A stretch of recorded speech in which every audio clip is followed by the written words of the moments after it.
She was 19 and had just been thrown out. No warning, just an older sister who had sold the house. And with $10 and her grandmother's drawknife in the back of a borrowed truck, she bought an old cooper's shed on a limestone creek in the bluegrass of central Kentucky, in a stretch of Mercer County that had not seen a working barrel since 1964. The oak walls had gone silver. The foundation was buried in vine. But what nobody knew was that hidden inside the last barrel in that old shed was something that would change her life forever. Before we continue, if stories like this mean something to you, hit subscribe and tell us in the comments where you're watching from. We love seeing how far these stories travel.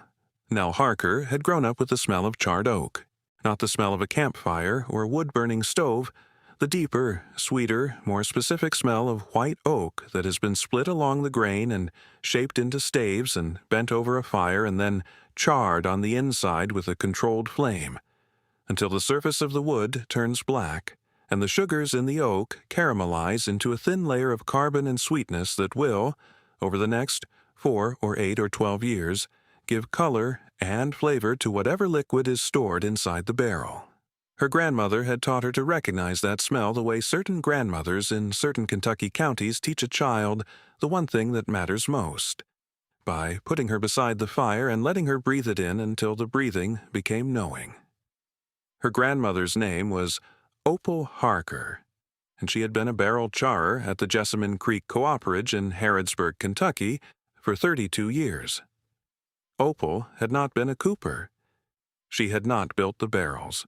Opal had been a charrer, the person who controlled the fire inside the barrel after the cooper had assembled it, the person who determined how deeply the oak was burned and how much sweetness the barrel would give to the bourbon that would age inside it. The distinction mattered. A cooper built the vessel. A charrer gave the vessel its voice. Opal had been born in 1936 in a small frame house on a back road outside Harrodsburg, the daughter of a tobacco farmer named Virgil Harker, who had raised barley on 80 acres of limestone soil and who had, like most tobacco farmers in Mercer County, also kept a small bourbon operation, a copper pot still in the barn, a rick house behind the tobacco shed, and a standing arrangement with the Jessamine Creek Cooperage to buy barrels at cost in exchange for Virgil letting the Cooperage cut white oak from the timber stand on the back 40. The relationship between the farm and the Cooperage had been the kind of arrangement that sustained rural Kentucky for 200 years. The farmer provided the wood, the cooper provided the barrel, the bourbon provided the income, and the limestone water that ran beneath all of it provided the mineral character that made Kentucky bourbon taste different from whiskey made anywhere else. Opal had gone to work at the Cooperage at 16 in 1952, hired by the owner, a man named Augustus Prewitt, known to everyone as Gus, to sweep the shed floor and stack staves. Gus had run the Cooperage from 1930 until his death in 1964, making barrels by hand for the bourbon distilleries and small farm operations of Mercer and the surrounding counties.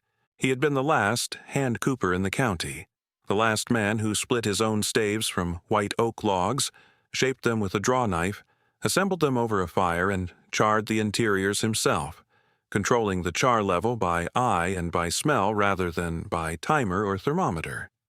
Gus had noticed, within Opal's first month, that the girl had an unusual sensitivity to the fire. She could tell, by the smell of the smoke rising from inside a barrel during the charring process, exactly how deep the char had penetrated. Whether it was a light char, which would give the bourbon a vanilla note, or a medium char, which would give it caramel, or a heavy char, which would give it the deep, smoky sweetness the distillers called alligator, because the surface of the wood cracked into a pattern that looked like alligator skin. Most charrers needed to pull the barrel off the fire and look inside. Opal could tell by the smoke. "You have the nose," Gus told her on her third week. "I've been doing this for 22 years and I've only met one other person who could read the char by smell. That was my father. He built this Cooperage." Gus had trained Opal across the next 4 years, teaching her to control the char fire, a small controlled burn set inside the assembled barrel, fed with wood shavings, managed by the angle of the barrel and the flow of air through the bung hole. The fire burned for between 30 seconds and 5 minutes, depending on the char level the distiller had ordered, and the charrer's job was to know, by smell and by the color of the smoke, exactly when to douse the fire with water. Too early, and the char was too light. Too late, and the staves would burn through. The window was narrow. Opal had also learned, from Gus, about the wood itself. Gus had taught her to read the grain of a white oak stave by looking at it and understanding what it was. A stave with tight, straight grain would char evenly and give a clean flavor.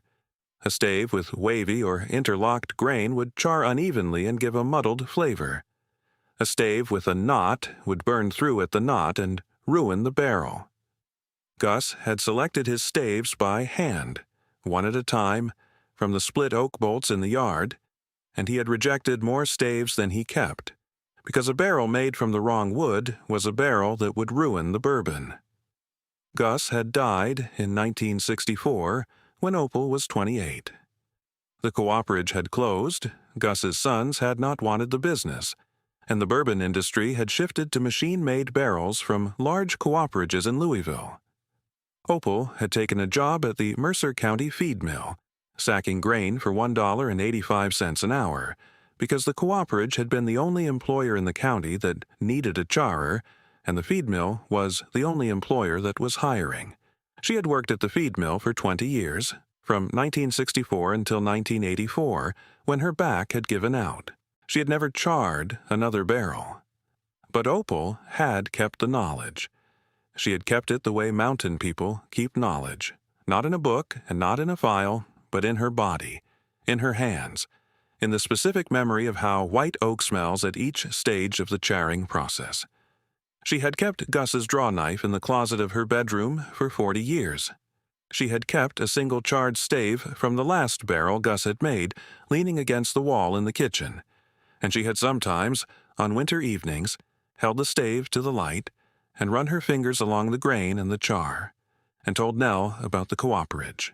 Opal had told Nell about the day Gus had charred a barrel for a distiller in Frankfurt who had ordered an alligator char, the deepest, longest burn, and Gus had held the fire for 5 full minutes, reading the smoke the entire time, his face a foot from the bunghole. And when he had doused the fire and pulled the barrel off and tipped it to show the interior, the char pattern had been perfect. Every stave cracked in the same deep alligator pattern, the carbon layer even from top to bottom, the smell rising from inside the barrel a complex sweetness that Opal said was the closest thing to bourbon that was not bourbon. The distiller had looked inside the barrel and said, "That's the best char I've ever seen." Gus had said, "That's because I didn't look. I listened." He had meant the sound of the fire, the specific crackling that changed pitch as the char deepened. But he had also meant the smell, because for Gus, listening and smelling and seeing had all been the same sense, the sense of attention, and attention was the only tool a charrer really needed. Opal had also told Nell about the day a barrel had burned through. It had happened once in 32 years. A stave with a hidden knot, invisible on the surface, and the fire had found the knot and burned through it in 10 seconds, and the flame had shot out the side of the barrel like a torch. And Opal had doused the fire and pulled the barrel off and looked at the hole and said to Gus, "I should have caught that." And Gus had said, "Nobody catches a buried knot. Not me, not you, not God. You learn it and you move on." Opal had told Nell this story not as a confession, but as a lesson. The trade included failure, and the failure was part of the knowledge, and a charrer who had never burned through a barrel was a charrer who had not done enough barrels. Opal had married a man named Buford Harker, a cousin, a quiet man who had worked at the limestone quarry outside Harrodsburg for 26 years, and who had understood that a wife who kept a charred stave in the kitchen and a drawknife in the closet was a wife whose real life had happened somewhere else and who was not going to stop remembering it. Buford had died in 2001. Opal had continued alone. Opal and Buford had had 2 daughters, Nell's mother, a woman named Jolene, and Nell's aunt, a woman named Donna. Jolene had married a man named Ray, who had driven a truck for a feed company, and who had died in a highway accident when Nell was 7. Jolene had died of cancer 3 years later, when Nell was 10.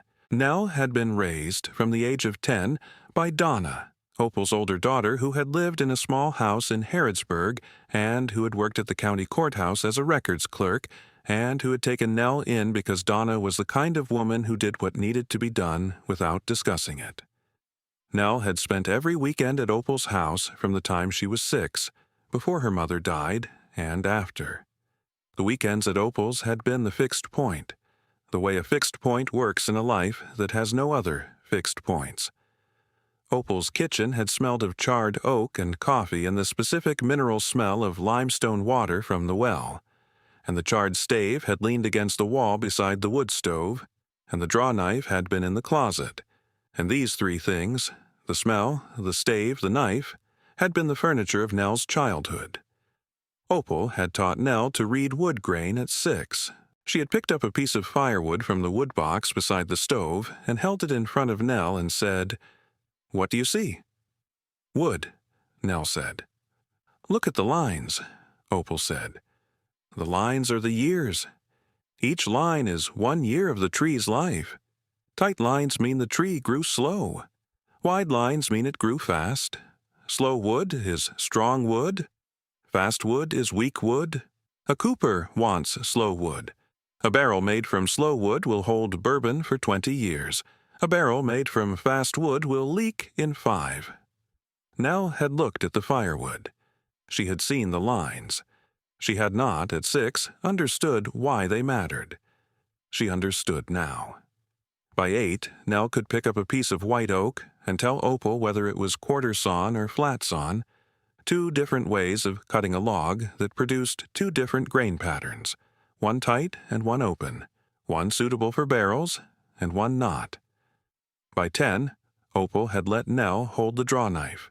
The drawknife was heavy, a wide, curved blade between 2 wooden handles, designed to be pulled toward the body with both hands, shaving thin curls of wood from the surface of a stave clamped in a shaving horse. Opal had not owned a shaving horse, so she had taught Nell to use the drawknife on the kitchen table, clamping a piece of scrap oak in the table vise Buford had bolted to the end, and drawing the blade toward her in long, smooth strokes. "Let the blade do the work," Opal said. "You're not pushing, you're guiding. The blade knows how much wood to take. Your job is to keep it straight."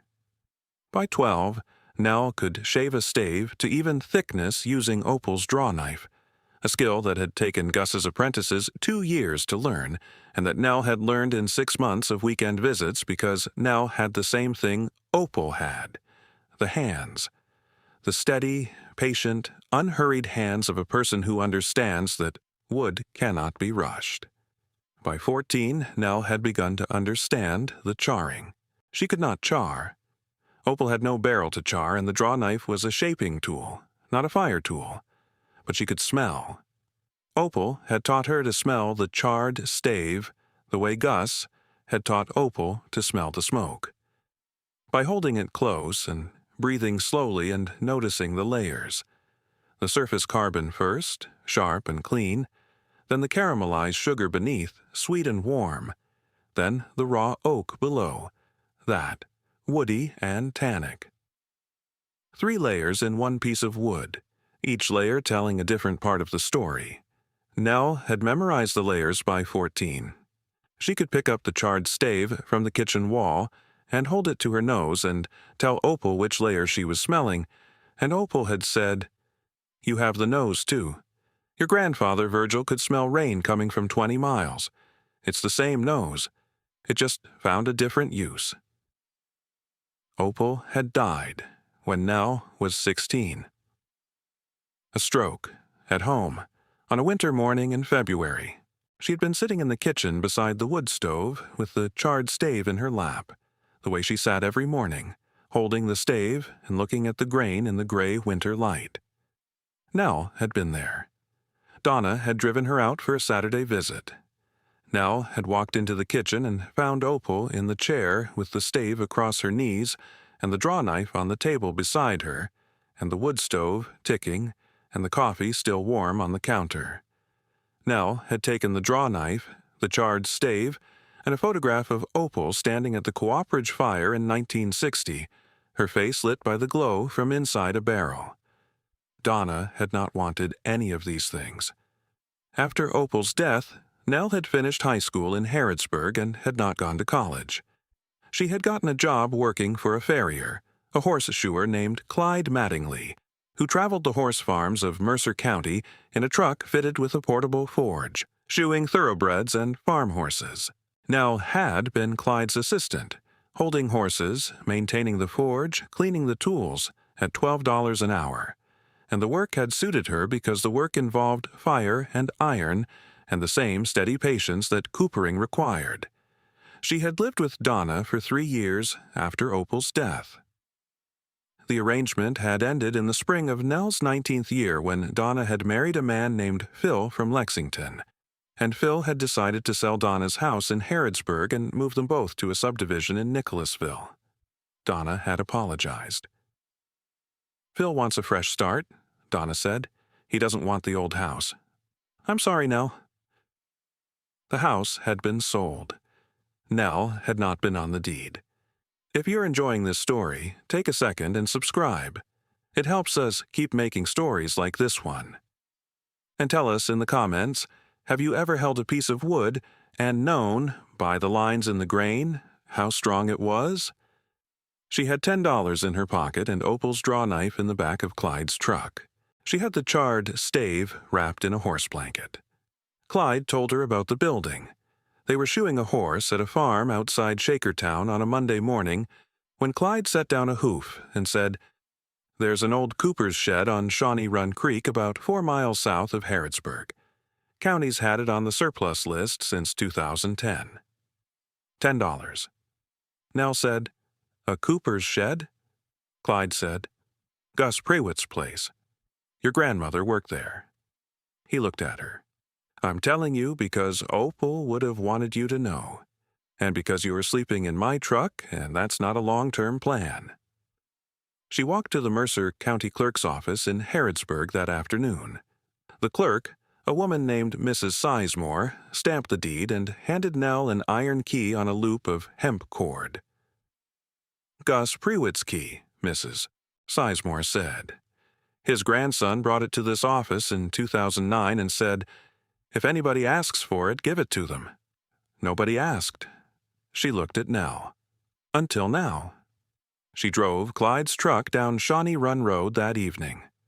The shed stood on the creek bank exactly as Opal had described it, a long, low oak plank building with a stone foundation, a wide door on iron hinges, and a stone chimney at the far end where the charring fire had been.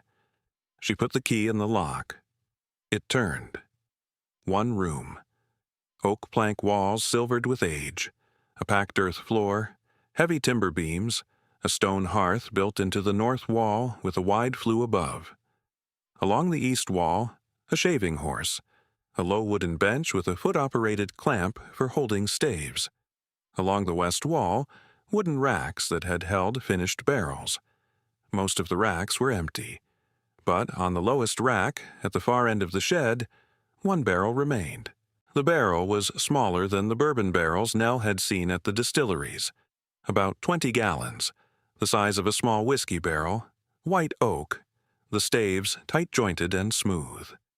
The barrel was sealed, the head fitted into the crow's groove and held in place by the hoop pressure, the bunghole plugged with a fitted oak bung. Nobody had opened this barrel since it had been sealed. Nell lifted the barrel from the rack and set it on the packed earth floor. She worked the bung loose with Opal's drawknife handle. She tapped the top hoop upward and pried the head free.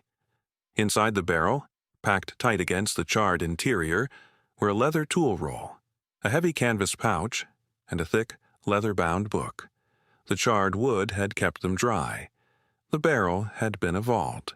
The tool roll held a matched set of cooper's hand tools, a drawknife with a forged blade and ash handles, a crow's for cutting the groove that holds the barrel head, a howl for smoothing the inside of the staves, a bung borer for drilling bung holes, a jointer plane for truing the edges of the staves, and a heading float for smoothing the barrel heads. Each tool handle was stamped A.P., Augustus Prewitt. The drawknife was the twin of Opal's drawknife. The canvas pouch held gold coins, 37 Liberty Quarter Eagles, dated between 1930 and 1963. The coin dealer in Lexington valued them at approximately $23,000. The book was a stave book, page after page of hand-drawn diagrams showing how to select wood grain for different barrel types, how to split a bolt along the medullary rays for maximum strength, and how to char at 4 different levels, each level annotated with Gus's handwritten notes on what flavor the char would produce. Level 1, 15 seconds, light toast, vanilla. Level 2, 30 seconds, medium toast, caramel and toffee. Level 3, 60 seconds, heavy char, smoke, and dark sugar. Level 4, 5 minutes, alligator char, deep molasses, and burnt honey. Each level illustrated with a drawing of the wood surface at that stage of charring, the cracks and patterns rendered in careful pencil detail. Tucked inside the front cover was a folded letter. To whoever opens this barrel. My name is Augustus Prewitt. I have made barrels in this shed from 1930 until today, the 8th of October, 1964. I am 70 years old, and I'm closing the cooperage because the machine barrels from Louisville have made my work unnecessary. I am sealing my tools and my savings and my stave book inside this barrel because a barrel is the driest, tightest, most airtight vessel a man can build. If the barrel holds, the tools will keep. I do not know who will open this barrel. I hope it is a person who understands that a barrel is not a container. A barrel is a partnership between the wood and whatever is stored inside it. The wood gives, the liquid takes, and over time, they become the same thing. Augustus Prewitt, Cooper, October 8, 1964. Nell read the letter twice. Then she placed both palms flat against the inside of the barrel, the charred surface, black and crackled, the alligator pattern Gus had described in his stave book, and pressed.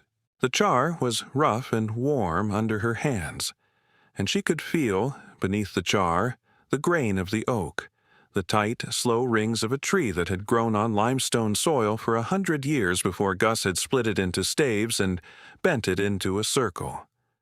She did not cry, and she did not speak.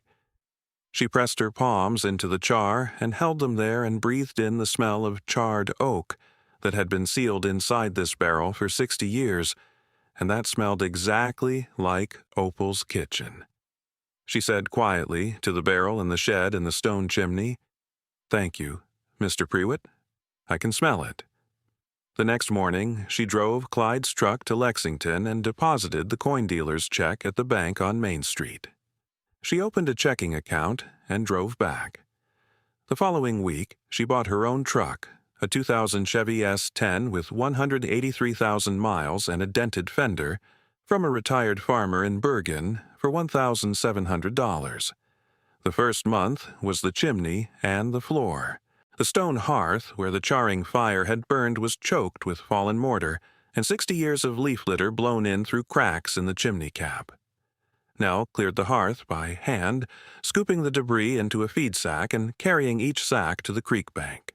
Clyde drove out on a Saturday morning in his farrier's truck with a bag of mortar mix and helped her repoint the chimney cap and the hearthstones. "Gus Prewitt built this hearth to hold a charring fire," Clyde said, troweling mortar between the stones. "A charring fire runs at about 700 degrees for 5 minutes. These stones have handled 1,000 charring fires. They'll handle 1,000 more."